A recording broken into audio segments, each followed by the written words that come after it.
Hi guys, welcome to our new video. आज के इस वीडियो में हम पढ़ने वाले हैं analytic ability and digital awareness के क्वेश्चन जो कि आपको पूछे जाते हैं बीए, बीएससी, बीकॉम के 5th सेमेस्टर में। एंड ये एक को करिकुलर सब्जेक्ट है, एज यू ऑल नो। तो ये हमारा वन शॉट वीडियो, क्योंकि ऑलरेडी हमने 10 क्वेश्चन, 15 क्वेश्चन, 20 क्वेश्चन के बहुत सारे ऐसे वीडियोस बना दिए हैं। बट उसमें हमने टॉपिक वाइज कवर किया हुआ है, लाइक ब्लड रिलेशन हो गया आपका, आपके जो न्यूमेरिकल क्वेश्चन पूछे जाते हैं या फिर आपके सीक्वेंस एंड सीरीज से क्वेश्चन पूछे जाते हैं। ऐसे टाइप के क्वेश्चंस को हमने ऑलरेडी टॉपिक वाइज कवर कर लिया हुआ है। बट आपको कोई वीडियो मिलती है, दूसरी वीडियो, फिर आप दूसरे टॉपिक पे जाते हैं, फिर कई बार सेम वीडियो, तो एक समझ में नहीं आता कि किस तरीके का पूरा पेपर पैटर्न है। तो आज की इस वीडियो में हमें अभी पता नहीं है कितने क्वेश्चंस कवर करेंगे, बट डेफिनेटली आपके सारे टॉपिक्स कवर करेंगे। एंड 10 से 15 क्वेश्चन आपको ऐसे देखने को मिलने वाले हैं जो कि आपके एग्जाम में एज इट इज़ पूछने वाला है। तो ठीक है, वीडियो को शुरू से लेकर अंत तक जरूर देखना, ताकि आपको जो है पूरा एक क्वेश्चन के पेपर के बारे में ओवरव्यू मिल पाए एंड क्या आपको पढ़ना है वो भी पता चल जाए। ठीक है, तो हमारा पहला क्वेश्चन है, कह रहा है राकेश इज टालर देन अमन। जो राकेश है वो बड़ा है अमन से, तो हम डिनोट कैसे करते हैं? आई होप ये वाला आपको पता होगा symbol, like greater than and less than का, इक्वल टू का। आई होप ये सारी चीज़ें आपको पता होंगी। तो कह रहा है कि राकेश जो है ये बड़ा है किससे? अमन से। तो अमन छोटा होगा, तो मतलब ग्रेटर देन का साइन ये होता है। तो इससे हमें पता चल रहा है कि राकेश जो है वो बड़ा है अमन से। फिर कह रहा है अमन इज टालर देन सौरभ। तो जो अमन है वो बड़ा है सौरभ से। तो कह रहा है हु इज़ द टालेस्ट, सबसे बड़ा कौन है? तो ऑब्वियस सी बात दिख रही है यहाँ पर, सबसे बड़ा कौन है? राकेश है। ये भी करने की आपको ज़रूरत नहीं थी, बस आप पढ़ के ही सेंटेंस को बता सकते थे कि सबसे बड़ा कौन है। सो the correct answer for this question will be option ए, राकेश। ठीक है, सेकंड क्वेश्चन कह रहा है एक काउस बेबी कार्ल, एक काफ जो गाय का बच्चा होता है उसे आप बछड़ा बोलते हैं। तो what will a goat's baby be called? तो जो बकरी का बच्चा होगा उसे आप क्या बोलते हैं? हिंदी में उसे मेमना बोला जाता है एंड इंग्लिश में उसे लैम बोलते हैं। आई होप आपने 11th या 10th के इंग्लिश के चैप्टर में ये पढ़ा होगा कि लैम जो होता है, ऐसे कुछ करके चैप्टर था आपका। तो लैम मतलब क्या होता है? गोट्स बेबी, या फिर जो है बकरी के बच्चे को लैम बोलते हैं। ठीक है, अगला क्वेश्चन अगेन इंपॉर्टेंट क्वेश्चन है आपका, दैट कि how many times will both hands of a clock be together in a day? एक दिन की अगर बात करें जिसमें 24 घंटे होते हैं, तो 24 घंटे में जो आपके दोनों हैंड्स होते हैं, हैंड से क्या मतलब है कि ये घड़ी है, तो जो छोटी वाली सुई होती है इसे आप आवर हैंड बोलते हैं, या फिर जो आपका बड़ी वाली सुई होती है इसे आप मिनट हैंड बोलते हैं। बट दोनों को हैंड बोला जाता है, इसलिए बोल रहा है यहाँ पर बोथ हैंड्स। तो कह रहा है कि ये जो है एक साथ कब होते हैं, मतलब यहाँ पर मिनट मिनट जो है मिनट हैंड है एंड यहाँ पर आवर हैंड है, ये दोनों एक दूसरे पर कब मिलते हैं? मतलब दूसरे शब्दों में पूछा जाए तो 0 डिग्री का एंगल कब बनाते हैं, कितनी बार बनाते हैं एक दिन में? तो वो 22 टाइम्स होता है कि एक दूसरे पर आकर मिल रहे हैं, वो 22 बार ऐसा पूरा एक दिन में 24 घंटे की सीरीज में होता है। अगर आपसे कोई पूछता है कि बताओ 24 घंटे में 90 डिग्री का एंगल कितनी बार बनाते हैं, तो वो भी 22 बार ही बनाते हैं। सॉरी, 90 डिग्री का एंगल वो 44 टाइम्स बनाते हैं, 180 डिग्री का एंगल वो 22 टाइम्स बनाते हैं। बाकी कोई भी अगर एंगल बना रहे हैं लाइक 45, 47, 48, 49, तो वो 44 टाइम्स होता है। बाकी अगर 0 डिग्री का एंगल पूछा जाए या फिर 180 डिग्री का एंगल पूछा जाए, तो वो 24 घंटे में या एक दिन में 22 बार बनाते हैं। ये आपको याद होना चाहिए क्या, क्योंकि इस बार अगले बार आपका पूछ सकता है कि 90 डिग्री का एंगल कितनी बार बनाते हैं, तो आप बता सके कि 44 बार बनाते हैं। ठीक है, तो आई होप ये क्वेश्चन आपको समझा होगा। एंड बढ़ते हैं अगले क्वेश्चन की ओर, that is your fourth question. Fourth question क्या कह रहा है कि इफ़ टुडे इज़ वेंसडे, अगर आज का दिन वेंसडे है, then which day will be 25th day after the coming Sunday? मतलब आज अगर वेंसडे है, सॉरी, अगर आज जो है वो वेंसडे है, तो उसके बाद वेंसडे के बाद थर्सडे आपका आएगा, फ्राइडे आएगा, फिर सैटरडे, फिर संडे आता है। तो संडे के 25 दिन बाद जो है कौन सा दिन होगा, बेसिकली ये आपको बताना है। तो आई होप ये वाला आपको एक छोटा सा फॉर्मूला पता हो कि अगर आज जो है वो संडे है, तो इसके एग्जैक्टली 7 डेज बाद भी संडे होगा, फिर उसके 7 दिन बाद भी आपका संडे होगा। मतलब ये 7 7 7 की सीरीज चलती रहती है। मतलब आपसे पूछा जाए कि आज जो है वो संडे है, 20 जो है 21 डे जो होगा वो कौन सा दिन होगा, तो वो भी संडे ही होगा, क्योंकि ये 7 के मल्टीपल में आ रहा है, 7 14 आपका 21। तो इस तरीके से ये छोटा सा आपको पता होना चाहिए इसके बारे में कॉन्सेप्ट। तो यहाँ से हम कर सकते हैं लाइक आज अगर वेंसडे है, जस्ट अ मिनट, अगर आज जो है वो वेंसडे है, उसके बाद संडे आएगा, फिर जो है 21 डे जो होगा वो भी संडे ही होगा। हमें पूछा है 25th डे, तो यहाँ पे 22, 23, 24, 25, तो संडे, उसके बाद मंडे, ट्यूसडे, वेंसडे और आपका थर्सडे। तो इस क्वेश्चन का करेक्ट आंसर क्या हो जाएगा, 25th डे आने वाले संडे के 25th डेज जो है वो क्या होगा, थर्सडे होगा, यानी कि बृहस्पतिवार। तो इस क्वेश्चन का करेक्ट आंसर हो जाएगा ऑप्शन डी। ठीक है, आगे बढ़ते हैं। अगला क्वेश्चन कह रहा है, ये आपका ब्लड रिलेशन का क्वेश्चन है, कह रहा है श्वेता जो है वो जगदीश की बहू है। तो यहाँ पर श्वेता होगी, ये श्वेता है, ये फीमेल है, इसको हम माइनस से डिनोट करते हैं। ये जगदीश की बहू है, तो ऊपर जो है हम जो है आपके जनरेशन वाइज इसको डिसाइड करते हैं कि हमें कौन से सीरीज में रखना है। लाइक श्वेता अलग जनरेशन की होगी और जगदीश जो है इससे बड़े वाले जनरेशन का होगा, इसलिए हम इसे ऊपर रख रहे हैं। एंड ये पॉजिटिव होगा, ये जगदीश है। ठीक है, कह रहा है विवेक की भाभी है, तो ये जो है विवेक की भाभी है कौन, श्वेता। तो श्वेता जो है विवेक की भाभी है, तो मतलब इसका बेटा जो जगदीश है, इसका बेटा कौन होगा, विवेक। तो ये विवेक है, ये पॉजिटिव है क्योंकि मेल है ये। अर्जुन जगदीश का पुत्र है, तो अर्जुन जो है एक और जो है इंसान है जो कि पुत्र है जगदीश का, ये भी पुत्र है जगदीश का, ये भी पुत्र है जगदीश का। और क्या हम कर सकते हैं, आगे बढ़ते हैं। कह रहा विवेक का अकेला भाई है, तो अगर विवेक का ये अकेला भाई है तो ये पक्का इन दोनों की शादी होगी, क्योंकि दो ही भाई, दो ही बेटे हो जाएंगे इसके, एक विवेक और एक अर्जुन। तो आपसे क्वेश्चन क्या पूछ रहा है कि जो अर्जुन है, श्वेता और अर्जुन के मध्य क्या संबंध है, तो ये दोनों पति पत्नी है बेसिकली। तो इस क्वेश्चन का करेक्ट आंसर क्या हो जाएगा, ऑप्शन सी। तो इस तरीके से ब्लड रिलेशन के क्वेश्चंस को किया जाता है। आई होप ये सारे क्वेश्चन आपको समझ में आ रहे होंगे। तो ऐसे रीजनिंग टाइप के 70% के क्वेश्चन आपके पेपर में रीजनिंग टाइप के ही होते हैं। थोड़े बहुत मैथ्स के क्वेश्चंस होते हैं, थोड़े बहुत रीजनिंग टाइप के क्वेश्चन होते हैं, एंड बेसिकली इसी पर बेस्ड होता है। अल्फ़ाबेट से आपके जो सीरीज़ बनती है वहाँ से क्वेश्चन पूछ सकते हैं, सीरीज़ के क्वेश्चन होते हैं इसमें। तो और 25-30% आपके कंप्यूटर बेस्ड क्वेश्चन होते हैं, तो वो भी हम देखेंगे। खैर, सिक्स्थ क्वेश्चन आपका जो कि अगेन ये आपको याद ही करना पड़ेगा, ऐसा ऐसा सच कोई फॉर्मूला इसका नहीं होता। कह रहा है which coding technique involve replacing each letter by a fix number of places below alphabet. तो इसमें से ऐसा कौन सा सीरीज है जो कि हम सीजर सिफर या फिर आपके ये जो प्ले फेयर सिफर है या फिर हिल सिफर है या फिर रेल बार सिफर है, इसमें से ऐसा कौन सा सीरीज है जो कि each letter by a fix number से आप रिप्लेस करते हैं अल्फ़ाबेट को। तो कौन सा सीरीज होता है, तो इस क्वेश्चन का करेक्ट आंसर हो जाएगा आपके सिक्स्थ क्वेश्चन का करेक्ट आंसर हो जाएगा ऑप्शन ए।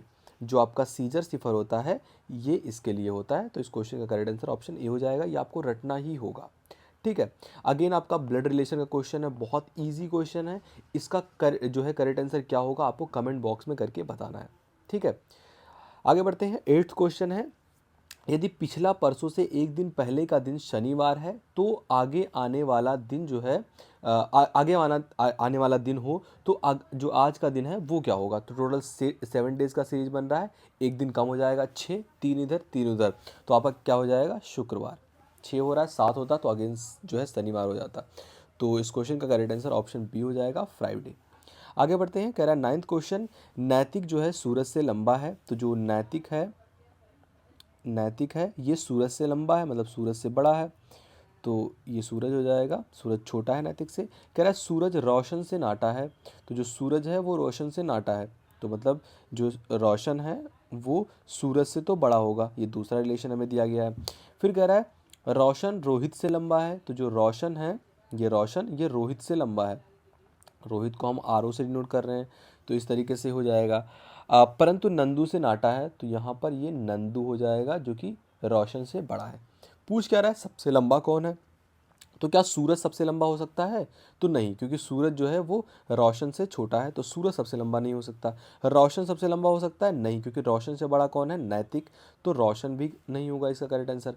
क्या रोहित सबसे लंबा है, रोहित तो सबसे छोटा है, तो यहाँ पर रोहित भी करेक्ट आंसर नहीं होगा। तो इस क्वेश्चन का करेक्ट आंसर हो जाएगा option B as per option. But अगर आपको एग्जैक्ट पूछता है तो हमें इसमें रिलेशन नहीं दिया गया, दैट इज नंदू एंड नैतिक के बीच में रिलेशन नहीं दिया गया है।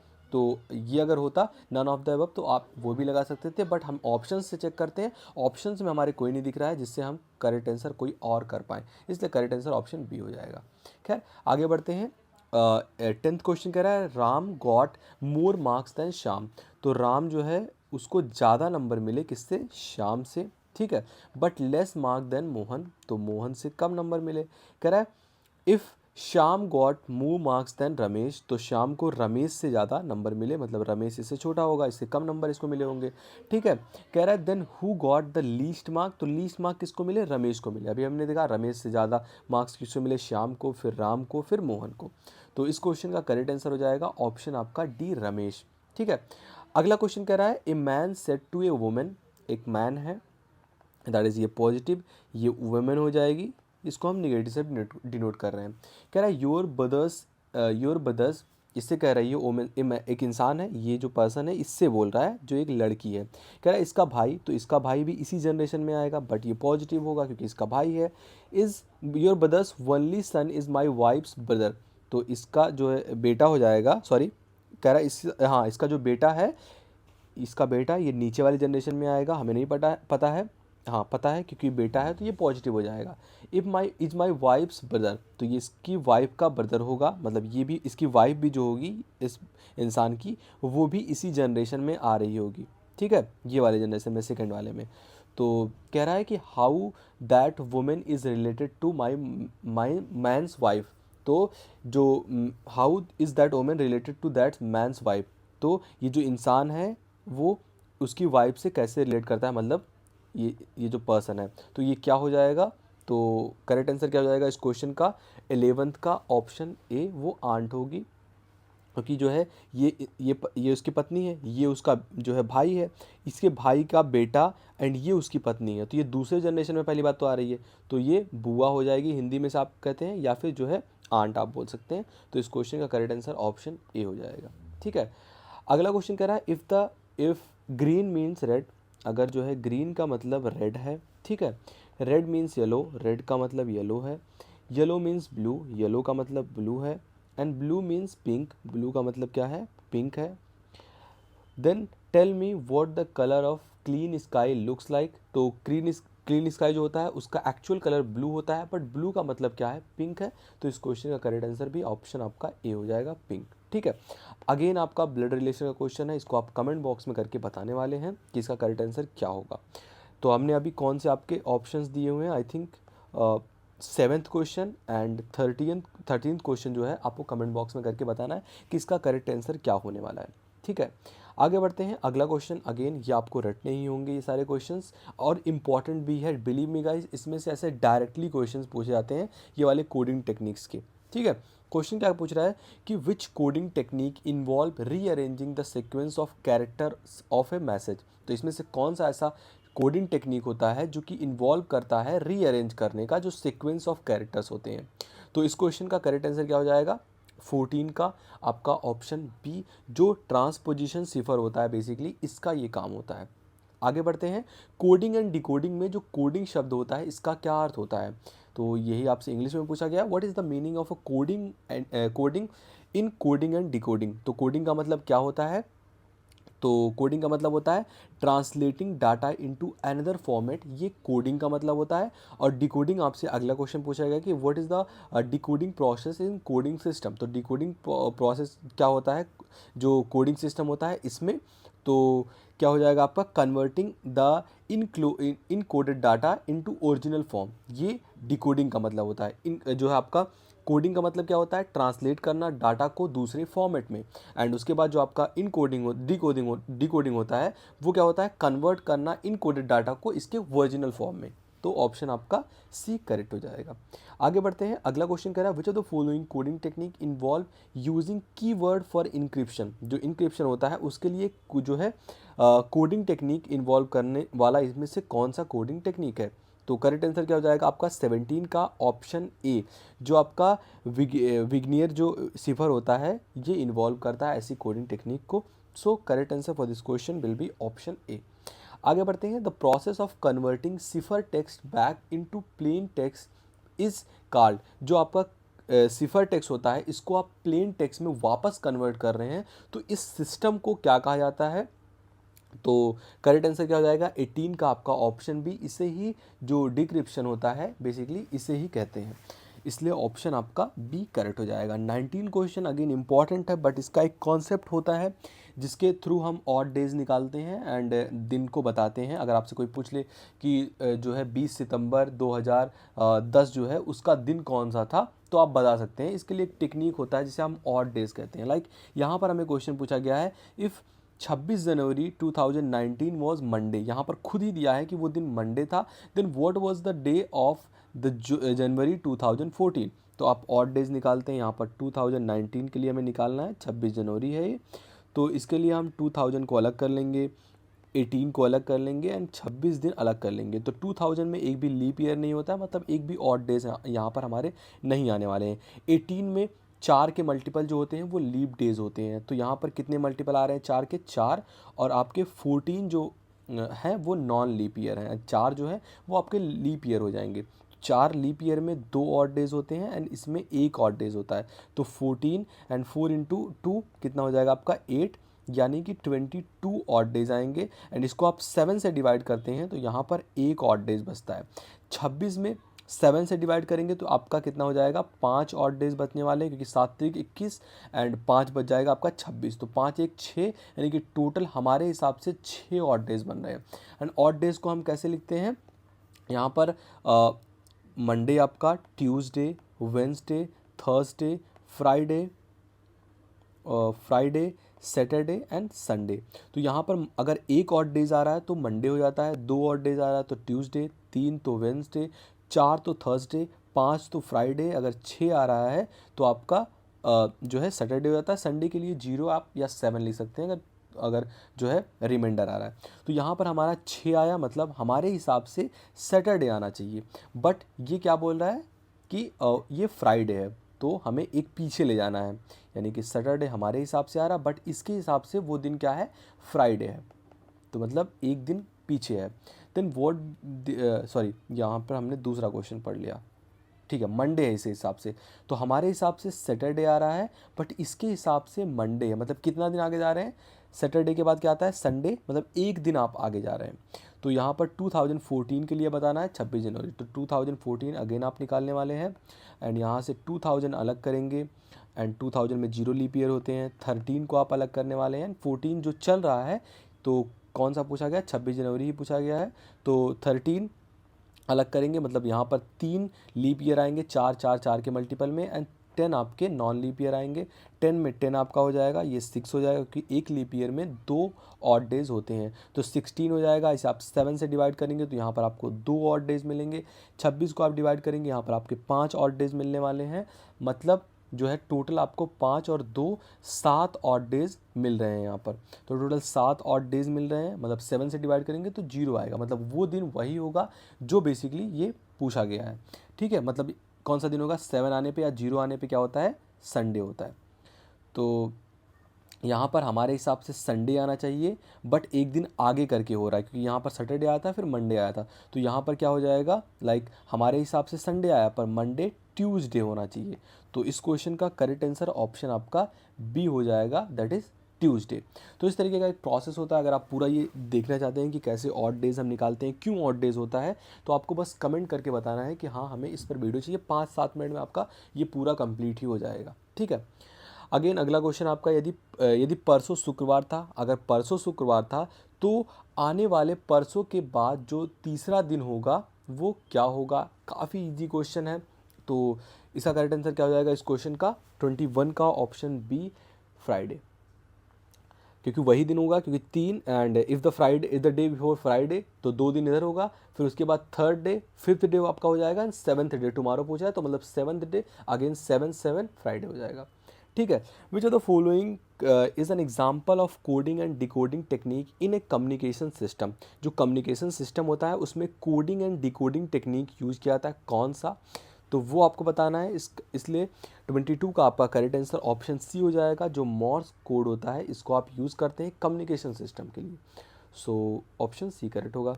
अगला क्वेश्चन कह रहा है कि जो सीजर सिफर होता है is an example of which of the following coding technique? ये कौन सी कोडिंग टेक्निक का एग्जाम्पल है सीजर सिफर?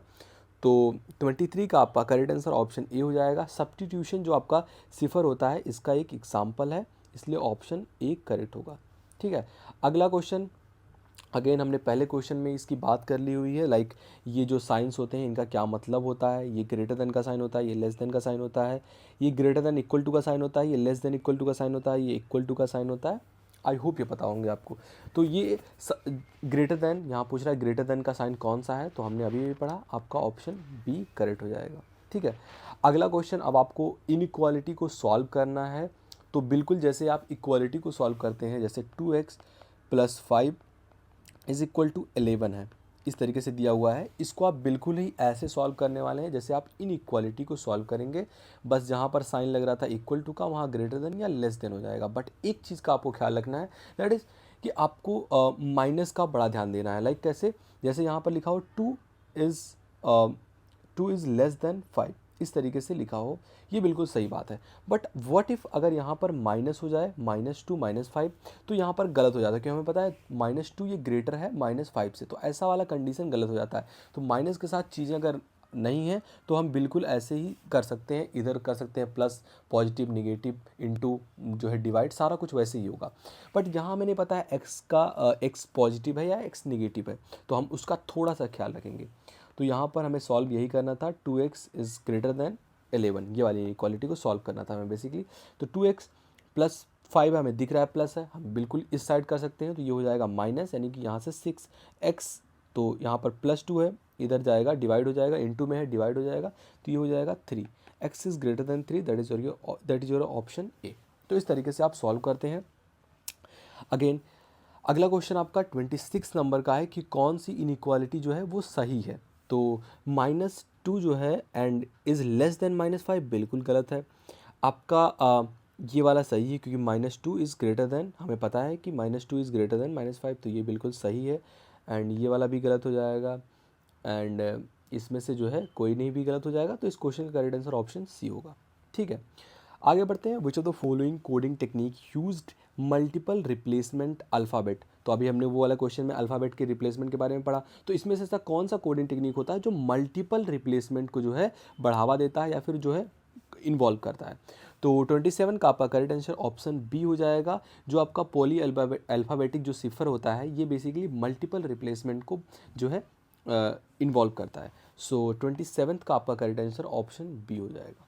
ठीक है, आगे बढ़ते हैं। जो Enigma machine use by a German during the world war second and is an example of, जो वर्ल्ड वॉर सेकेंड हुआ था, यानी कि दूसरा वर्ल्ड वॉर, आई थिंक 1936 से 1941 तक जो चला हुआ था, वो वर्ल्ड वॉर में जो जर्मन्स ने यूज़ किया था एंजाइम मशीन का, बेसिकली वो एग्जाम्पल है किस सिफर का, सब्स्टिट्यूशन का, ट्रांसपोजिशन का, पोलो अल्फ़ाबेटिक का, या फिर ब्लॉक सिफर का। तो 28 का आपका करेक्ट आंसर ऑप्शन सी हो जाएगा। उन्होंने यूज़ किया था पोलो अल्फ़ाबेटिक सिफर का, इसलिए ऑप्शन सी करेक्ट हो जाएगा। अगेन इंपॉर्टेंट क्वेश्चन है। ठीक है, तो आपका ऑप्शन सी जो है वो करेक्ट हो जाएगा। अगेन आपको इनइक्वालिटी सॉल्व करना है, तो बिल्कुल ऐसे ही इनइक्वालिटी होने वाले हैं जैसे यहाँ पर दिया गया, like 3x - 7 is greater than equal to 14। तो -7 है, हमें पता है, एक्स वैक्स नहीं है, हमें बिल्कुल एग्जैक्टली पता है -7 है, तो हम इसको इस साइड कर सकते हैं। तो ये हो जाएगा 3x is greater than equal to 21, x is greater than equal to 7। तो आपका 29 का करेक्ट आंसर हो जाएगा ऑप्शन, आपका इस तरीके से अगर माइनस साइन होता है तो ये इस साइड जाता है, तो ये पॉजिटिव हो जाएगा, बट साइन यहाँ चेंज हो जाता है। जैसे मैंने आपको बताया कि यहाँ पर माइनस अगर 2 है इज़ ग्रेटर देन 1, बट अगर माइनस लग जाता है तो -2 इज़ ग्रेटर देन -1, ये गलत है। बट इसको अगर आप साइन चेंज कर देते हैं तो बिल्कुल सही हो जाता है। तो इस तरीके से यहाँ पर भी हुआ कि माइनस का साइन था, तो हमने एक बार चेंज करके देख लिया कि यहाँ पर माइनस था, तो यहाँ पर अगर इस साइड जाएगा तो प्लस हो जाएगा, बट साइन चेंज हो जाता है। तो इसलिए यहाँ पर दूसरा आपका ऑप्शन करेक्ट हो जाएगा, क्योंकि साइन चेंज हुआ, ऑप्शन बी। ठीक है, आगे बढ़ते हैं। अगला बिल्कुल सेम ही आपको ऐसे ही सॉल्व करना है, बस साइन का ध्यान रखना, अगर माइनस हो रहा है तो साइन आपको पलट देना है। तो आप ये वाला क्वेश्चन कमेंट बॉक्स में करके बताने वाले हैं। ठीक है, 31 नंबर का जो क्वेश्चन है, कह रहा था the process of converting data into a fix length string of characters is called. तो उसे आप क्या कहते हैं, डेटा को वर्गों के एक निश्चित लंबाई वाली स्ट्रिंग में परिवर्तित करने की जो प्रक्रिया होती है उसे आप क्या बोलते हैं, तो उसे हैशिंग बोलते हैं, इसलिए ऑप्शन ए करेक्ट होगा। अगला क्वेश्चन कह रहा है ASC जो आपका 2 है या फिर रोमन अंक ये है ना 2, कोड जो है वर्डों का प्रतिनिधित्व कौन सा अंक करता है, which of the following which digit represent the ASC दूसरा कोड टेक्निक, तो इसमें से ऐसा कौन सा होता है, तो करेक्ट आंसर 32 का आपका ऑप्शन ए हो जाएगा। जो बाइनरी डिजिट होते हैं वो ऐसे डिजिट्स को रिप्रेजेंट करते हैं, इसलिए करेक्ट आंसर ऑप्शन आपका जो है ए हो जाएगा। आगे बढ़ते हैं, अगला क्वेश्चन 33 नंबर का रहा है, जो आपका ROT 13 है, सिफर इज एन एग्जाम्पल ऑफ, किसका एग्जाम्पल है, तो सब्स्टिट्यूशन सिफर का एग्जाम्पल है, इसलिए ऑप्शन ए करेक्ट होगा। अगला क्वेश्चन कह रहा है कि in what form is the process of converting data converting plain text into cipher text. आप प्लेन टेक्स्ट को जो है प्लेन टेक्स्ट को आप सिफर टेक्स्ट में कन्वर्ट कर रहे हैं, तो इस जो है फॉर्मेट को, इस फॉर्म ऑफ प्रोसेस को क्या आप बोलते हैं, तो करेक्ट आंसर क्या हो जाएगा 34 का आपका ऑप्शन ए करेक्ट हो जाएगा। इसे आप इनक्रिप्शन कहते हैं, तो ऑप्शन ए करेक्ट होगा। अगला क्वेश्चन कह रहा है which of the following coding technique या which coding technique involve mapping letters to their place in the alphabet. तो मैपिंग के लिए आप कौन से जो है प्लेसेस को which coding technique involve mapping letters to their places in alphabet. तो अल्फ़ाबेट के जो प्लेसेस होते हैं उसमें मैपिंग लेटर्स को कौन यूज़ करता है, तो 35 का आपका करेक्ट आंसर ऑप्शन सी हो जाएगा। जो प्ले फेयर सिफर होते हैं वो यूज़ करते हैं, सो ऑप्शन सी इस क्वेश्चन का करेक्ट आंसर होगा। अगला क्वेश्चन कह रहा है which of the following coding technique requires encryption and decryption. तो इसमें से कौन सा ऐसा जो कोडिंग टेक्निक होता है जो इन दोनों को इन्वॉल्व करता है, तो 36 का आपका ऑप्शन बी करेक्ट हो जाएगा। हिल सिफर जो होता है वो इन्वॉल्व करता है।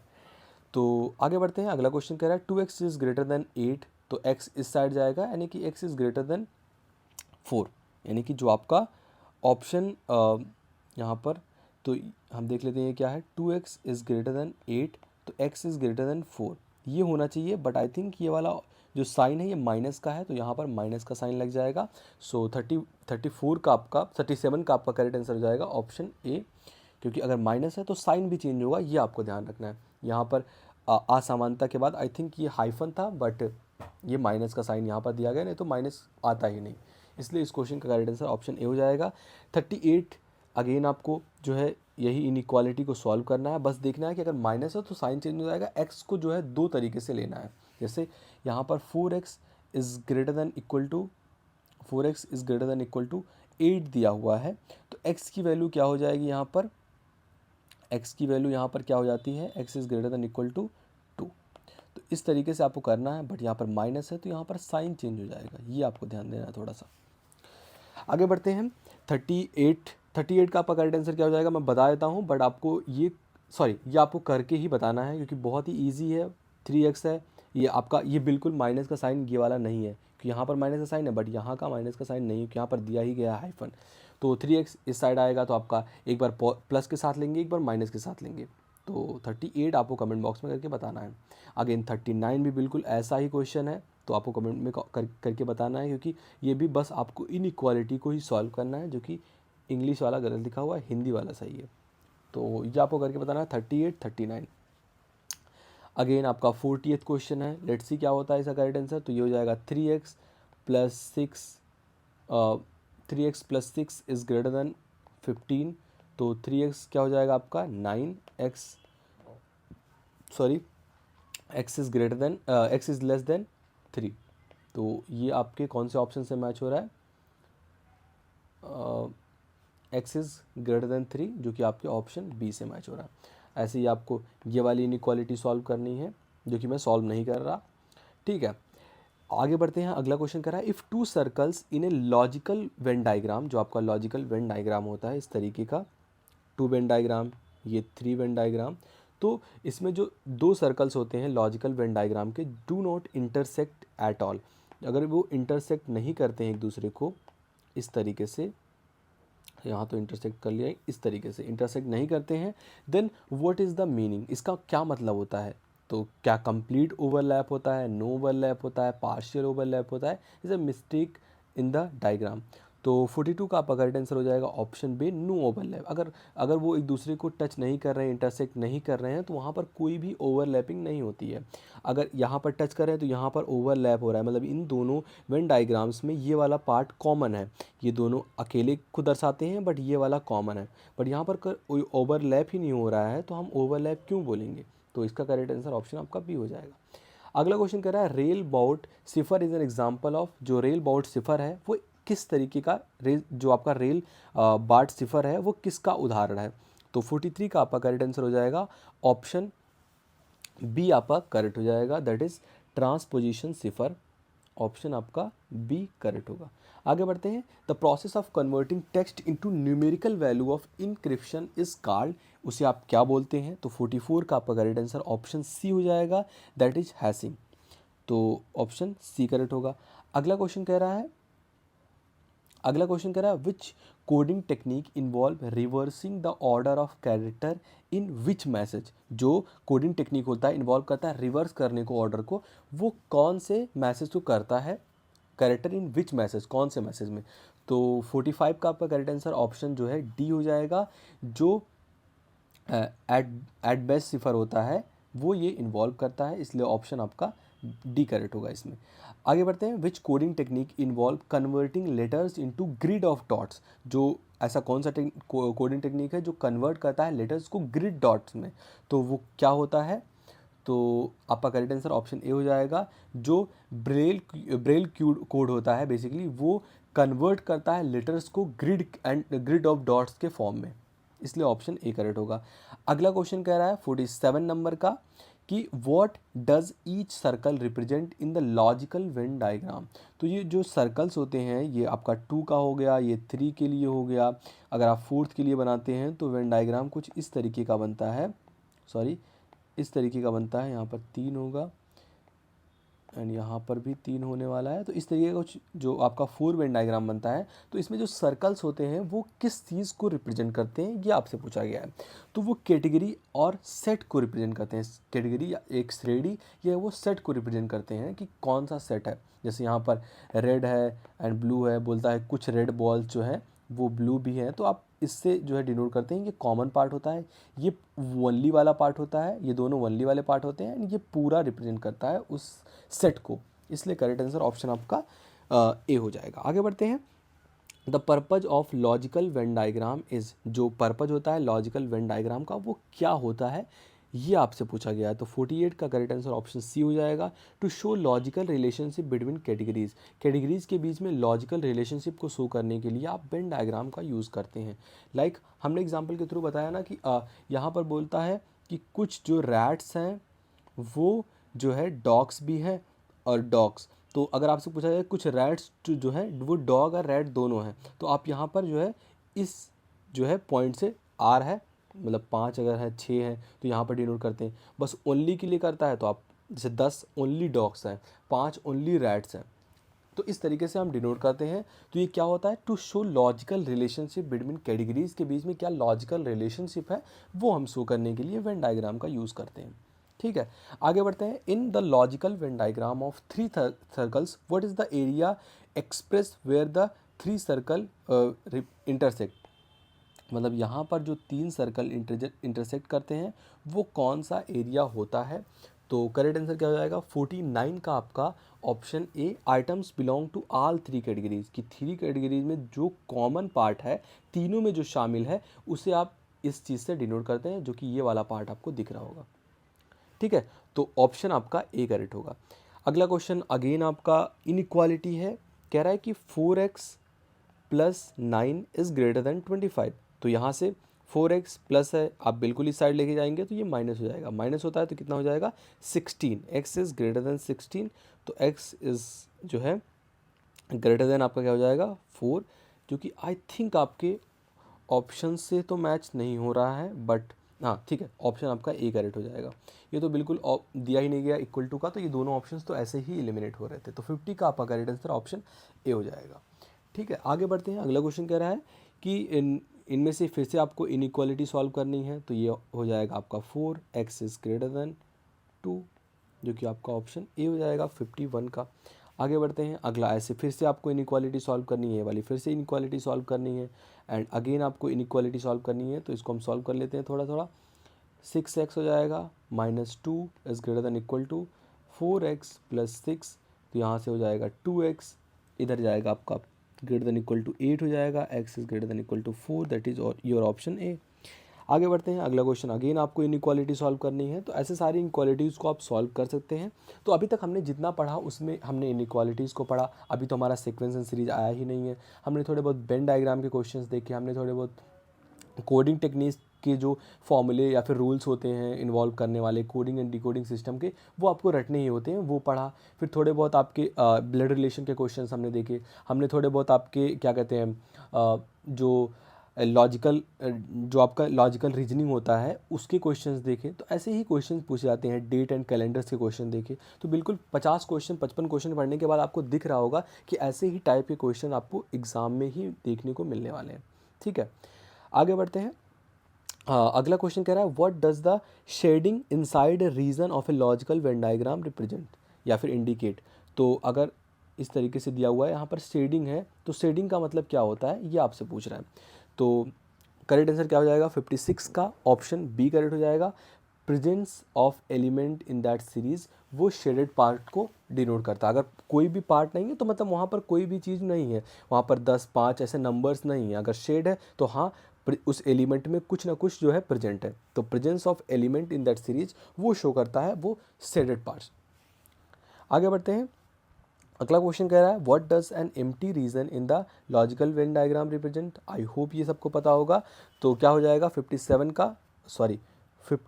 का करेक्ट आंसर क्या हो जाएगा ऑप्शन बी एंड 57 का भी करेक्ट आंसर होगा option B a logical contradiction, कि वहाँ पर एक लॉजिकल कॉन्ट्राडिक्शन है। अगर नहीं है अगर मतलब उस वेन डायग्राम में कोई भी जो है वो एम्प्टी रीजन है तो वो लॉजिकल कॉन्ट्रडिक्शन को दिखाता है, दैट इज़ योर तार्किक विरोधाभास। आगे बढ़ते हैं, if two circle partially overlap in a logical Venn diagram then what is express. अगर दो सर्कल जो है वो पार्शली जो है ओवरलैप करते हैं इस तरीके से, तो वो क्या एक्सप्रेस करता है बेसिकली। तो वो एक्सप्रेस करते हैं कि there are some element which belongs to both categories, जो कि हमने बार बार आपको बताया हुआ है कि जो कॉमन होते हैं उसको ये रिप्रेजेंट करते हैं। आगे बढ़ते हैं, अगला क्वेश्चन आपका इनमें से कौन सी ऐसी असमानता है जिसका कोई हल नहीं है, मतलब ऐसी कौन सी इनइक्वालिटी है जिसका कोई भी सोल्यूशन नहीं है। तो यहाँ पर पहले ऑप्शन में तो सोल्यूशन है क्योंकि यहाँ पर एक्स बच रहा है, एक्स पॉजिटिव एंड निगेटिव दोनों हो सकता है। एंड यहाँ से भी जो है बिल्कुल सही लिखा गया -3 is greater then -3 is less than +2।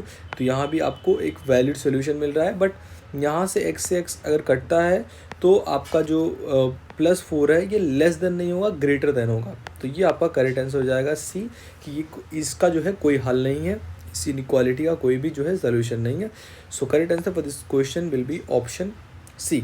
आगे बढ़ते हैं, 60 नंबर क्वेश्चन कह रहा है अंग्रेजी वर्डमाला में पी के बाद कौन सा अक्षर आता है। तो पी के बाद क्या आता है, आई होप यहाँ पर बैठे सभी लोग को पता होगा कि पी के बाद क्यों आता है, इसलिए ऑप्शन बी करेक्ट हो जाएगा। तो इसमें बहुत ही इजी क्वेश्चन कुछ पूछे जाते हैं, कुछ थोड़े बहुत आपके टफ होते हैं जो कि कोडिंग एंड डिकोडिंग बेस से जो है क्वेश्चंस उठाए जाते हैं, बट वो आपको थोड़े बहुत रटने होते हैं एंड आप जो है उसका डायरेक्ट आंसर कर सकते हैं। खैर 61 नंबर क्वेश्चन कह रहा है which is the 9th letter in English alphabet. तो इंग्लिश अल्फ़ाबेट में जो 9th लेटर होता है वो क्या होता है। तो सबसे पहले आप क्या करेंगे, ऐसे ABCDEFGHIJ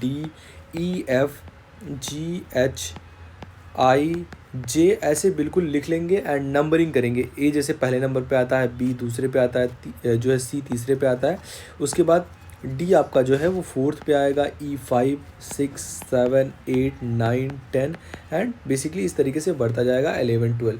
तो आप ये अगर कर लेते हैं तो यहाँ से 8-9 क्वेश्चन तो ऐसे पूछ जाते हैं जो आपके इसी पे बेस्ड होंगे, लाइक 9th लेटर कौन सा है, या फिर आपको पूछ ले कि दूसरा या तीसरा जो है वॉवेल क्या है, या 15th कॉन्सोनेंट क्या है, तो आप बता ले जाएंगे क्योंकि आपके पास एक नंबर का सीरीज है, ज़्यादा टाइम नहीं लगेगा। एक बार अगर आप इसको जो है कहीं रफ कॉपी में लिख लेते हैं तो आपसे क्वेश्चन क्या पूछ रहा है, 9th लेटर जो है वो इंग्लिश अल्फ़ाबेट में क्या है। तो 9th नंबर पे क्या आ रहा है, I. So the correct answer for this question will be option C. आगे बढ़ते हैं, कह रहा है what is the last letter in English alphabet. तो इंग्लिश अल्फ़ाबेट में लास्ट लेटर क्या है। तो आई होप यहाँ पर आप जो है जेड लिखना ये शायद भूल गए थे, इसलिए इसका करेक्ट आंसर ऑप्शन सी हो जाएगा, क्योंकि हमें पता है इंग्लिश अल्फ़ाबेट का लास्ट लेटर जेड होता है। ठीक है, आगे बढ़ते हैं। डब्लू के बाद कौन सा अक्षर आता है? तो डब्लू के बाद कौन सा अक्षर आता है? सबको पता है WXYZ, तो बी करेक्ट हो जाएगा। तो कुछ ऐसे भी इजी क्वेश्चंस आते हैं जो कि आपको फ्री के नंबर दे आते हैं। ठीक है, आगे बढ़ते हैं। अगला क्वेश्चन कह रहा है which letter is 7th consonant in English alphabet. तो 7th कॉन्सोनेंट आपसे पूछा गया है, तो वोवेल AEIOU इसको हटा देना है आपको बिल्कुल। उसके बाद 7th नंबर पे जो कॉन्सोनेंट होगा वो आपको बताना है। तो यहाँ से ABCDEF जो है आपका, यहाँ से जी 7th नंबर पे आता है, बट आपके ऑप्शन में जी है, बट करेक्ट आंसर क्या होगा आपका? सॉरी, हाँ, तो 7th कॉन्सोनेंट आपसे पूछा गया है, तो आप वोवेल्स को हटा देंगे। लाइक यहाँ ए जो है ये हट जाएगा, क्योंकि ए क्या है आपका? वोवेल है। एंड ई भी हट जाएगा आपका, जो कि 5th नंबर पे है, ये भी हट जाएगा। आई भी आपका हट जाएगा। एंड उसके बाद जो है जे के की जो कि 11th नंबर पे आ रहा है के, फिर उसके बाद आपका एल जो कि 12 नंबर पे आएगा। बट यहाँ से आप नंबरिंग करेंगे, क्योंकि आप इस बार अल्फ़ाबेट में जो है कॉन्सोनेंट को हटा रहे, सॉरी वोवेल को हटा रहे हैं, कॉन्सोनेंट को बस ले रहे हैं। तो अगर शुरू से नंबरिंग करते हैं बस कॉन्सोनेंट के लिए, तो ए तो हट जाएगा, तो बी पहले नंबर पे आ जाएगा, सी दूसरे पे, डी तीसरे पे, एंड आपका ई तो हट ही गया, एंड ये 4th पे आ जाएगा, ये 5th पे, ये 6th पे, एंड 7th पे आपका जे आ रहा है। बट आई थिंक आपके ऑप्शन में जे नहीं है, आई होप सो। हाँ, तो जी आपका नहीं है, तो बट अगर यहाँ पर कुछ मिस प्रिंटिंग हुई होगी, बाकी आपका करेक्ट आंसर ऑप्शन जो है जे हो जाएगा। एंड यहाँ इसके जो आंसर सीट है इसमें दिया हुआ है दैट इज़ जी, बट वहाँ क्या हो रहा है जी में कि जी नंबर में ए भी आ रहा है, ए भी आ रहा, ई भी आ रहा है, एंड वो दोनों वॉवेल्स हैं, तो आप उसको इंक्लूड कर ही नहीं सकते। तो इसका करेक्ट आंसर जो होगा वो जे हो जाएगा, क्योंकि जे 7th नंबर पे आ रहा है, आपने सारे वॉवेल्स को हटा दिया। ठीक है, अगला क्वेश्चन यानी कि 65 नंबर का क्वेश्चन है, कह रहा है which letter is pronounced like आँख। जो आँख है वो ऐसा कौन सा लेटर है जिसका प्रोनाउंसिएशन जो है आँख की तरह है। तो आँख को इंग्लिश में क्या कहते हैं? आई। तो आई की pronunciation that is your option C correct हो जाएगा, क्योंकि आँख को इंग्लिश में क्या कहते हैं? आई कहते हैं। ठीक है, तो ऑप्शन यहाँ पर सी करेक्ट हो जाएगा। अगला क्वेश्चन कह रहा है which letter is pronounce like, जो है आपका इस की तरह कौन सा प्रोनाउंस होता है, कौन सा जो है कौन सा वर्ड इसमें से कौन सा लेटर इसमें से।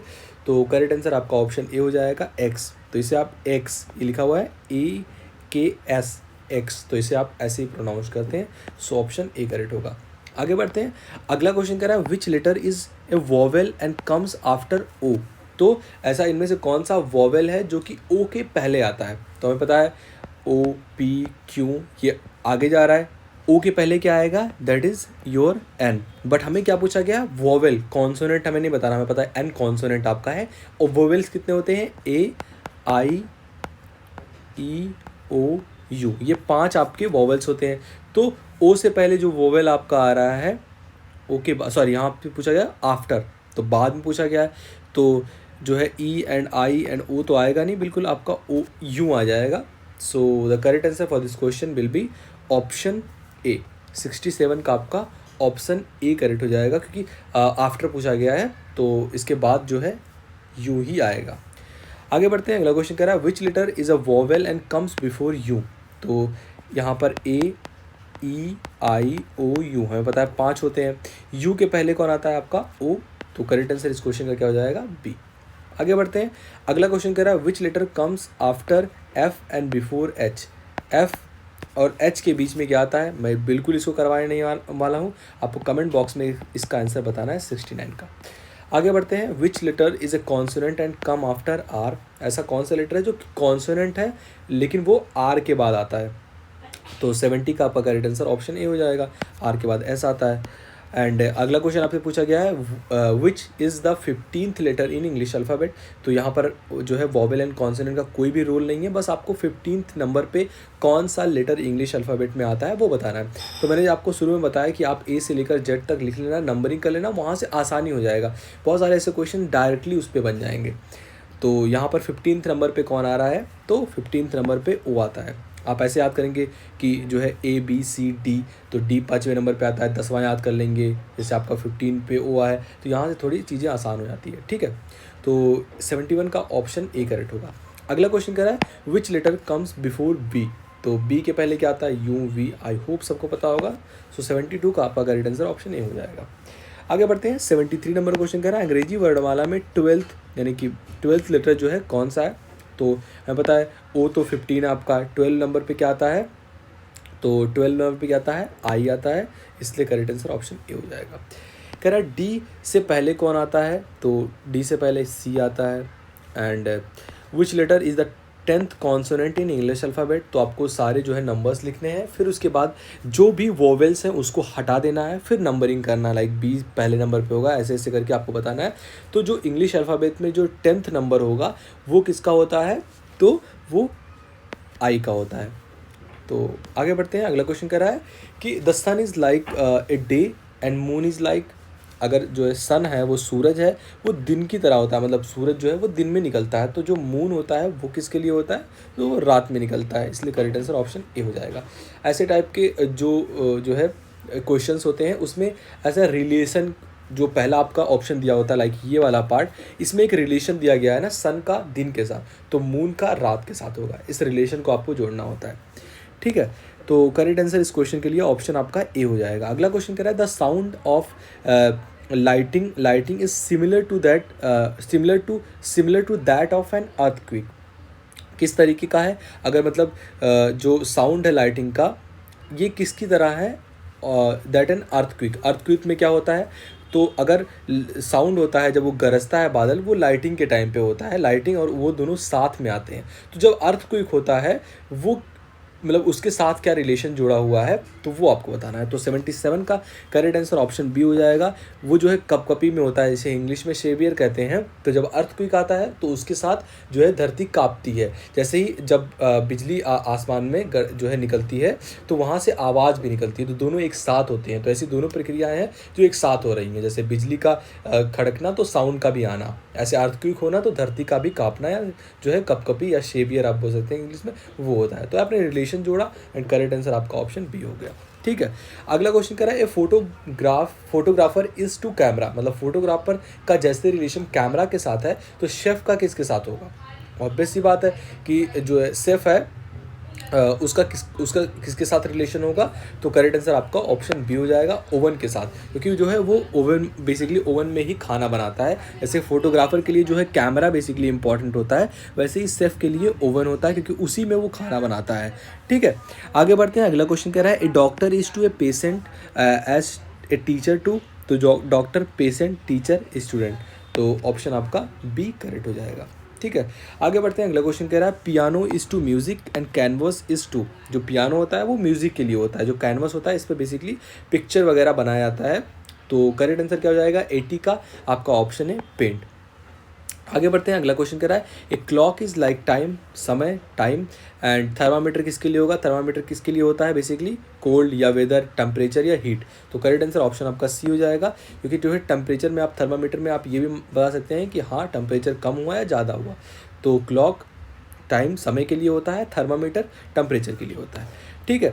अगला क्वेश्चन कह रहा है the flower is like petal, the flower is a petal like and the tree, अगर फ्लावर जो है वो पेटल लाइक है मतलब पंखुड़ी की तरह है, तो जो पेड़ है वो किसकी जैसा है, तो 82 का आपका करेक्ट आंसर ऑप्शन डी हो जाएगा, स्टिम तना, क्योंकि पेड़ जो है वो तना से मिलकर बना होता है, फूल पंखुड़ियों से मिलकर बनी होती है, इसलिए ऑप्शन आपका डी करेक्ट हो जाएगा। आगे बढ़ते हैं, बर्ड्स हैज़ टू फ्लाई, तो फिश जो है हैज़ टू स्विम, तो ऑप्शन आपका ए करेक्ट हो जाएगा। जो चिड़ियाँ होती हैं वो उड़ती हैं, फिश जो होते हैं वो तैरते हैं, काफ़ी इजी क्वेश्चंस हैं, ठीक है। ऐसे आपको क्वेश्चंस एग्जाम में भी देखने को मिलने वाले हैं, तो ऐसा बिल्कुल भी नहीं कि यहाँ मैं ईजी पढ़ा रहा हूँ, एक्चुअल एग्जाम में भी 40-50 क्वेश्चन ऐसे होते हैं जो कि बहुत जल्दी हो सकते हैं।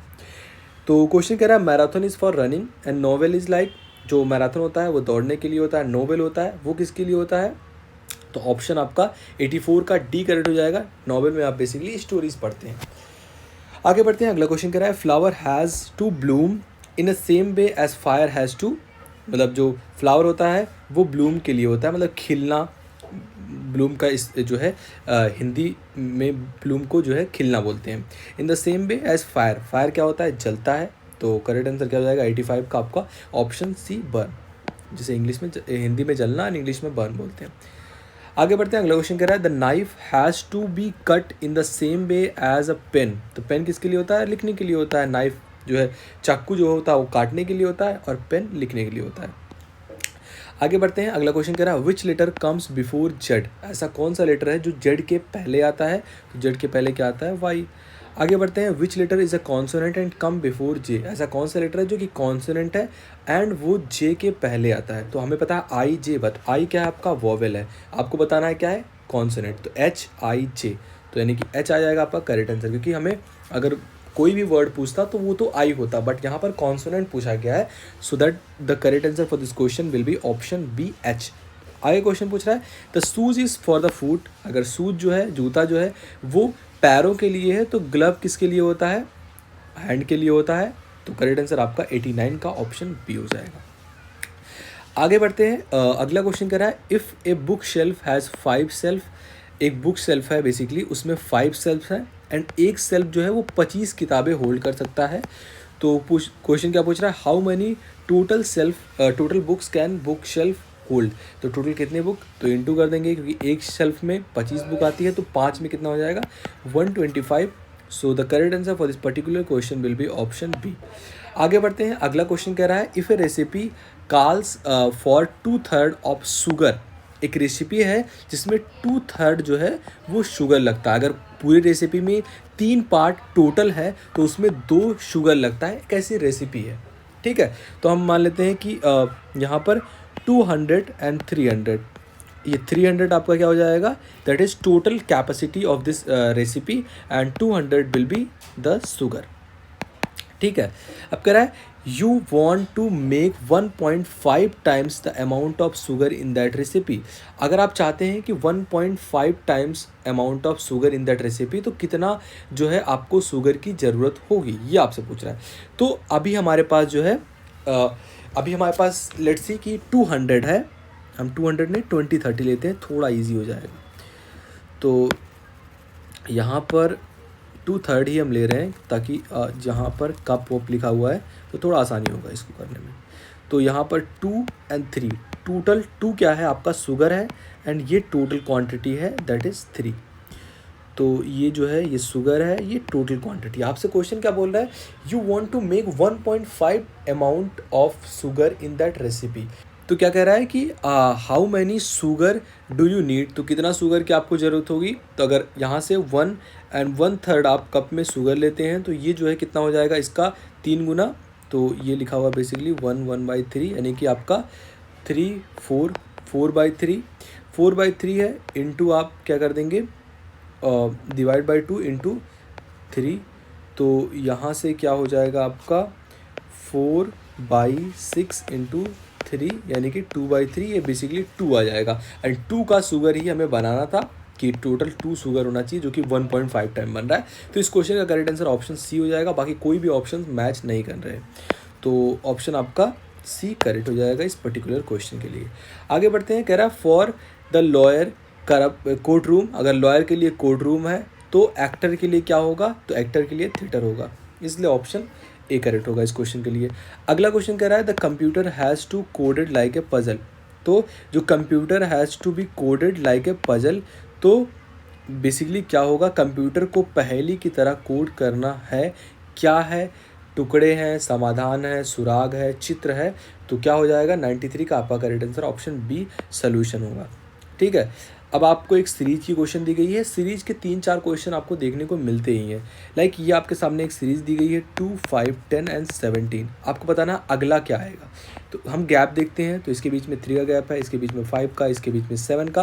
तो एक हमें सीरीज दिख रही है कि प्लस प्लस प्लस हो रहा है 2 2, तो यहाँ 7 एंड यहाँ 9 का गैप होगा। तो 17 एंड 9 कितना होता है आपका 26। So the correct answer for this particular question will be option A 26। आगे पूछ रहा है कि if the length of a size of a square is 6 inches then what is the parameter. अगर कोई स्क्वायर है, हमें पता है स्क्वायर के चारों साइड बराबर होते हैं, एक जो है साइड वो 6 है, तो पैरामीटर क्या होता है बेसिकली हिंदी में इसे परिमाप बोलते हैं। तो यानी कि ये भी 6 हो जाएगा, ये भी 6, ये भी 6। परिमाप मतलब चारों जो है कोनों की लंबाई, पूरी लेंथ। तो यहाँ से 6 × 4 यानी कि 24 will be the correct answer for this particular question. ठीक है, आगे बढ़ते हैं। अगला क्वेश्चन कह रहा है if 5 drops of water leak in the tan in every 10 second. अगर 5 ड्रॉप जो है वो 10 सेकंड में ये लीक हो जाता है, तो how many drop will be in 5 minute. तो हमें पता है 5 मिनट को सबसे पहले हम कन्वर्ट करेंगे सेकंड में, तो 5 × 60 आपका कितना हो जाएगा 300, यानी कि 300 सेकंड में आपको पूछ रहा है कितने ड्रॉप्स गिरेंगे। तो अगर 10 सेकंड में 5 ड्रॉप गिर रहे हैं तो 1 सेकंड में कितने ड्रॉप्स गिरेंगे, दैट इज़ 1/2।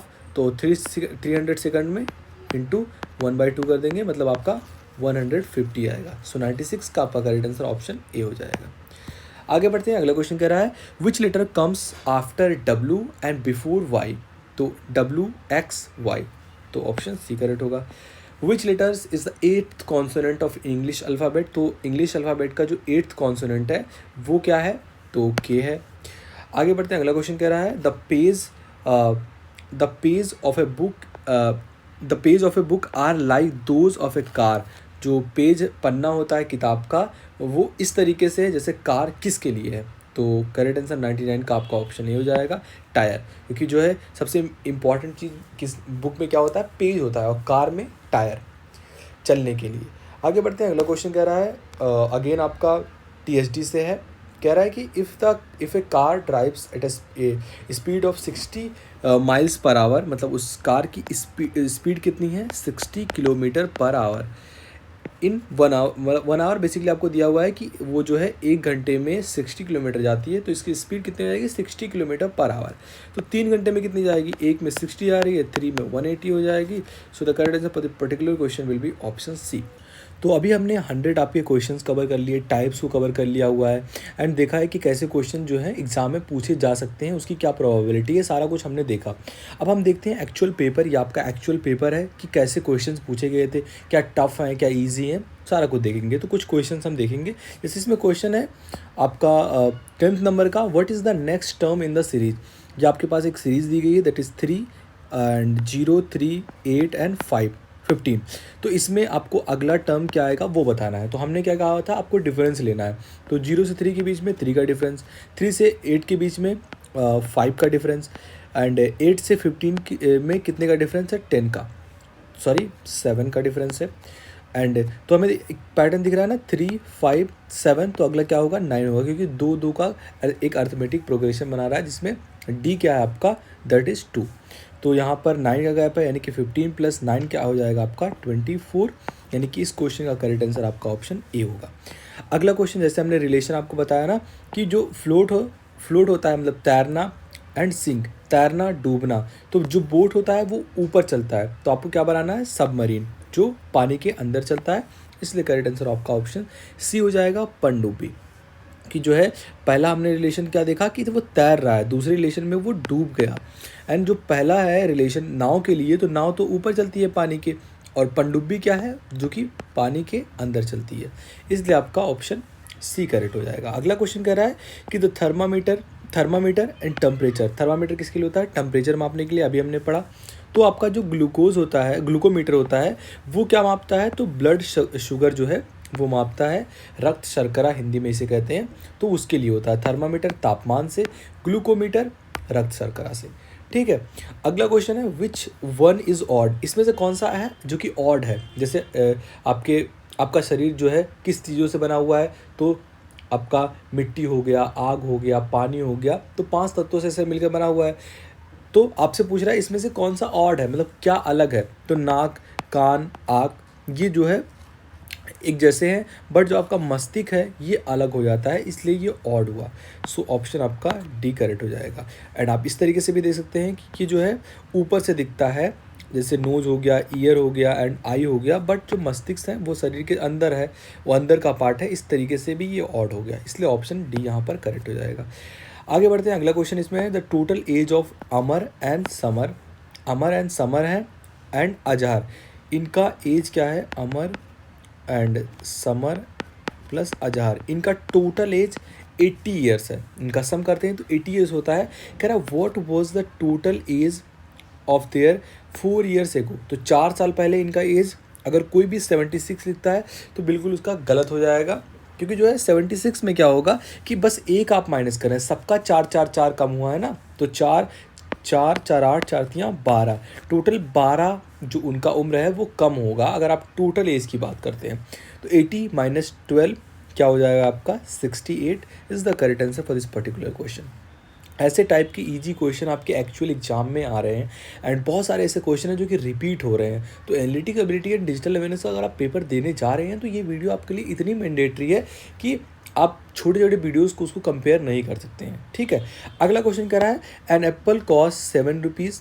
अगर एप्पल है वो 7 रुपये उसका कॉस्ट है एंड बनाना कॉस्ट 5, तो बनाना का कॉस्ट कितना है 5। सोनू ने टोटल 38 स्पेंड किए, 38 ऑन दिस फ्रूट, इन दोनों फ्रूट्स पे उसने टोटल 38 स्पेंड किया। The number of Apple purchase, तो एप्पल उसने कितने परचेज किए, तो लेट्स सी कितने परचेज किए होंगे, क्योंकि हमें पता है 7 आपका जो है यहाँ पर 5 जो है वो मल्टीपल आएगा, यानी कि 5 10 15 ऐसा आ सकता है। तो अगर हम टोटल आपके टोटल बनाना खरीद लेते हैं, हमें पूछा गया एप्पल, बट हम लेट्स सी हम देखते हैं कि हम टोटल बनाना जो है पूरा खरीद रहे हैं, तो हम 35 बनाना तक ही जा सकते हैं एंड 3 आपका बच जाएगा। 3 भी 7 का मल्टीपल नहीं है, तो आप ऐसा नहीं कर सकते, आप जो है इतने बनाना नहीं खरीद सकते हैं। तो आप 30 खरीदेंगे फिर भी आपका नहीं बैठ रहा, क्योंकि 7 यहाँ से 1 रुपया बच जा रहा है। 25 आप खरीद सकते हैं क्योंकि 5 का मल्टीपल होगा, बट यहाँ पर 13 बच रहा है, वो भी 7 से आपका डिवाइड नहीं होगा। एंड अगर आप 20 लेते हैं तो इधर 18 बच जाएगा, 18 बनाने के लिए आप 7 से डिवाइड करेंगे फिर भी आपका डिवाइड नहीं हो रहा है। अगर आप 15 लेते हैं तो कितना हो जाएगा 23, ये भी डिवाइड नहीं हो रहा है। बट अगर आप 10 रुपीज़ का बनाना लेते हैं हम, तो 10 रुपये का बनाना लेंगे, यानी कि एक बनाना 5 का मिल रहा है, मतलब टोटल 2 बनाना आपको मिल जाएंगे। और बचा हुआ कितना पैसा है 10, यानी कि 28 रुपये बचे, जो जिससे आप एप्पल खरीदने वाले हैं। इसको आप 7 से डिवाइड करेंगे तो कट जाएगा, मतलब 7 डिवाइड बाई 28 डिवाइड बाई 7 यानी कि 4। अगर आप 4 एप्पल्स एंड 2 बनाना खरीदते हैं तो टोटल 38 रुपया स्पेंड हो जाएगा। बाकी और कोई भी तरीका नहीं है टोटल पैसा स्पेंड करने का। तो आपसे पूछ रहा क्या है, जो एप्पल्स हैं उसको कितना आपने खरीदा, तो 4 एप्पल टोटल आपने खरीदे, इसलिए क्वेश्चन का करेक्ट आंसर ऑप्शन सी होगा। अगला क्वेश्चन बहुत ही इजी क्वेश्चन पूछा गया था, what is the product of all the number in the dial telephone. तो डायल टेलीफोन में कितने नंबर होते हैं 0 1 2 3 4 5 6 अप टू 9। तो अगर आप इनका इंटू करते हैं यानी कि प्रोडक्ट करते हैं तो वो कितना होगा। अगर कोई भी सीरीज़ में 0 है प्रोडक्ट में तो उसका जो है एक्चुअल प्रोडक्ट क्या आने वाला है, दैट इज़ 0। अगर कोई 1 लाख से 0 को इंटू कर रहा है फिर भी 0 ही तो आना है, तो इसका करेक्ट आंसर ऑप्शन आपका डी हो जाएगा, नन, इनमें से कोई नहीं। एंड आगे 2 आपके ब्लड रिलेशन के क्वेश्चन हैं, ऑलरेडी हमने कवर कराया हुआ है, तो ये कुछ नए थोड़े टाइप्स थे जिनको हमने इसमें कवर करा दिया। लाइक ये वाला क्वेश्चन आपका पूछा जाता है जिसको हमें कवर कराना था। जैसे लिखा हुआ है PIPE, इसको कोड करके इसने लिख दिया, दैट इज़ 169165। आप देख रहे होंगे ये कौन सी वर्ड आ गई, एंड आपको पूछ क्या रहा है, द लास्ट डिजिट ऑफ स्वान। स्वान एक वर्ड है, तो उसका आपको बताना है लास्ट डिजिट क्या होगा अगर आप इस तरीके से बनाते हैं। तो हमने क्या बोला था आपको, नंबरिंग करना A से Z तक। तो यहाँ पर देखते हैं P कौन से नंबर पे आता है, 16 नंबर पे आता है। I कौन से नंबर पे आता है, तो आई थिंक 9th नंबर पे आता है। फिर आपका P वो 16 नंबर पे आएगा एंड E 5th नंबर पे आता है। तो ये आपकी यही सीरीज़ तो बनी, मतलब आप नंबर्स का कोड कर रहे हैं। स्वान में भी ऐसे हो जाएगा, तो हमें लास्ट डिजिट बताना है, तो n के लिए हम देखेंगे तो n कौन से नंबर पे आता है, 14 नंबर पे आता है। लास्ट डिजिट क्या हो जाएगा इसका, दैट इज़ 4। तो आपका करेक्ट आंसर ऑप्शन सी होगा। तो इस तरीके से ऐसे टाइप के क्वेश्चन को डील किया जाता है एंड बाकी और बहुत सारे क्वेश्चन आपके नहीं पूछे जाएंगे, ऐसे ही क्वेश्चंस होंगे। तो यहाँ पर आपका अगला क्वेश्चन इनइक्वालिटी से आगे, इनइक्वालिटी के हमने क्वेश्चन कवर किए हुए हैं एंड ये एक नया साइन है जिसको आप मॉड बोलते हैं, जैसे x-6। एंड आपको पूछ रहा क्या रहा है, ये इनइक्वालिटी को आपको सॉल्व करना है जहाँ पर x = 6 नहीं है, ये हमें बताया गया है। तो जो आपको बता रहा है इनइक्वालिटी जो सेटिस्फाई करे इस कंडीशन को, तो आप देख लेते हैं। तो हमें पता है ना 3x-6 इज़ ग्रेटर देन 1 हमें दिया हुआ है। अब हम अगर मॉड को ओपन करते हैं तो वो प्लस माइनस के साथ ओपन होता है, तो यहाँ पर हो जाएगा x-6 इज़ ग्रेटर देन आपका 1 या फिर दूसरी इनइक्वालिटी बनेगी x minus six is greater then -1। दो इनइक्वालिटी आपकी बन रही है, सॉरी यहाँ पर मॉड जो है वो हट जाएगा। एंड आप x को इस साइड लेके जाते हैं तो ये हो जाएगा x3 and greater than -x plus 6 and यहाँ से जो है क्या हो जाएगा आपका 3 माइनस का 3 यानी कि x इज़ ग्रेटर देन, क्योंकि साइन चेंज हो जाएगा माइनस के साथ, ये पहली वैल्यू आ गई। उसके बाद दूसरी वैल्यू भी आप ऐसे ही निकालने वाले हैं। तो आई थिंक इसका करेक्ट आंसर ऑप्शन बी हो रहा था, बाकी एक बार आप चेक कर लेना। तो इनइक्वालिटी को ऐसे सॉल्व करते हैं। फिर आपका अगला क्वेश्चन है जो कि फिर से वेन डायग्राम से क्वेश्चन है एंड फिर अगेन आपका एक वेन डायग्राम का क्वेश्चन आपको देखने को मिल रहा है। तो ऐसे टाइप के ही क्वेश्चन पूछे जाते हैं। अगर आप इतना क्वेश्चन कर लिए हैं तो आई होप आपको एक अच्छी सी अंडरस्टैंडिंग मिल गई होगी पूरे पेपर पैटर्न के बारे में। एंड अगर आपसे कोई भी क्वेश्चन नहीं बनता है शुरू में तो उसको आपको छोड़ना है। पहले 40 से 50 क्वेश्चन मैं गारंटी के साथ बोल रहा हूँ कि इतने ईजी आते हैं कि आप कर ले जाएंगे, बस आपको टाइप्स पता होना चाहिए। ठीक है, तो मिलते हैं आपसे अगली वीडियो में, तक ले बाय बाय।